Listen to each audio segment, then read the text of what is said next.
اللہ تعالیٰ جس کو ہدایت دیتا ہے اور جس کو چاہتا ہے گمراہی پہ چھوڑ دیتا ہے۔ اس کی کیا وجوہ ہیں جس کی بنا پر اللہ تبارک و تعالیٰ ایسے کرتے ہیں؟ بہت سی وجہیں۔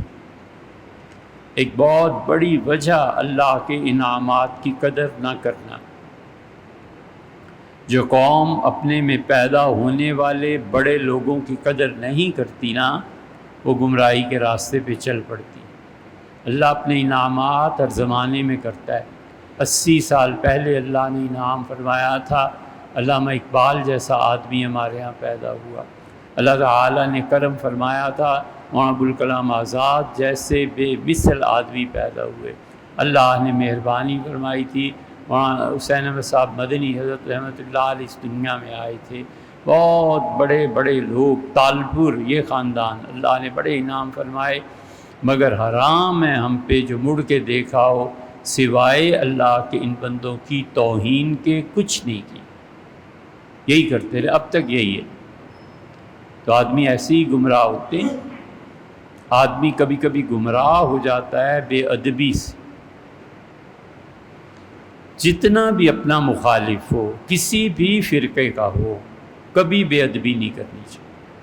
عیسائیوں کا پوپ ہے، کتنا ہی وہ عیسائیت کا پرچار کرے، مت اس کی بے ادبی کرو۔ ہندوؤں کا پنڈت ہے، براہمن ہے، مندروں کی طرف بلاتا ہے، مسلمانوں کی توہین کرتا ہے، یاد رکھو یہ اس کا فعل ہے۔ مجھے اس کے بارے میں کیا کہنا ہے؟ مجھے اللہ سے ڈرنا چاہیے۔ وہ اللہ سے نہیں ڈرتا میرے بارے میں، لیکن مجھے اللہ سے ڈرنا ہے اس کے بارے میں۔ کبھی مذہبی رہنما، مذہبی چیزیں، مذہبی تقدسات سکھوں کے ہیں، عیسائیوں کے ہیں، مذہبی تقدسات کسی بھی فرقے اور قوم کے ہوں، کبھی اس میں اپنا ہاتھ نہیں ڈالنا چاہیے۔ ہم کئی بار سنا چکے، شاید کسی نے نہ سنا ہو، یہ جب اس نے یزید نے یہ کرتوت کیے نا تو اس کی عمر بڑی تھوڑی ہوئی، پھر مدینہ منورہ پہ حملہ ہو گیا، مکہ مکرمہ پہ حملہ ہو گیا، تو لوگوں نے کہا، تابعین نے، کہ لم یبارک اللہ فی عمرہ، اب اللہ اس کی عمر کی برکت چھین دے گا، اور وہ ہو بھی گیا۔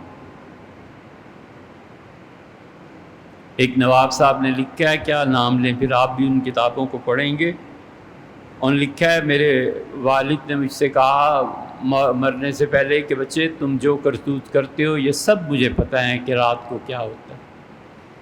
میں بھی یہی کرتا رہا، اور دادا ایک نیک آدمی تھے تمہارے، میرے والد ان کاموں میں نہیں پڑے، سلطنت چلتی رہی، میں نے پیسہ خوب نشے میں اور رنڈیوں پہ لٹایا، لیکن جب بھی کوئی میرے سامنے پیش کی جاتی تھی نا تو میں اتنی جلدی ہاتھ نہیں ڈالتا تھا، پوچھتا تھا کہاں سے آئی ہیں، کیا آپ کا وطن ہے، والد آپ کے، وغیرہ وغیرہ۔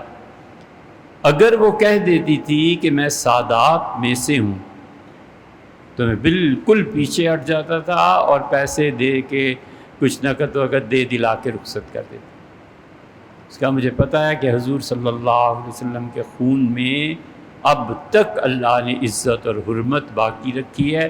ایسے نہ ہو کہ کسی سیدانی کے ساتھ ایسے فعل کر بیٹھو، سلطنت ہاتھ سے چلی جائے۔ اس کی بات یہ پڑھ لی، بس ٹھیک ہے پڑھ لی۔